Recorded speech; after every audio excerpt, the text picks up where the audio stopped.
Welcome back to another Minecraft instant video. तो guys मुझे पता है कि गाइज आपने इस वीडियो पे क्लिक क्यों किया है भाई। आप मुझे पता है कि गाइज आप भाई यहाँ इस वीडियो के अंदर भाई आए हो भाई एक माइनक्राफ्ट का कॉपी गेम्स को भाई लेने, जो कि गाइज भाई बहुत ज़्यादा खतरनाक होने वाला है और भाई वो बिल्कुल फ्री है भाई, आपको भाई माइनक्राफ्ट का फुल एक्सपीरियंस करा देगा। तो गाइज फटाफट चलते हैं। तो गाइज सब्सक्राइब कर देना, लाइक कर देना और गाइज शेयर भी कर देना। तो गाइज चलते हैं और भाई वीडियो को फुल देख लेना।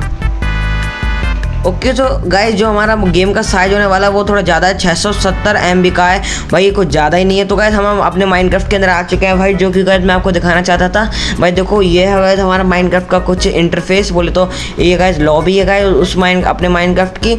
और गाइस देखो भाई इसके अंदर गाइस आपको एक पहले से ऑलरेडी मैप दिख जाएगा और गाइस भाई सेम टू सेम भाई आपको माइनक्राफ्ट का देखो फुल देखने के लिए मिल जाएगा।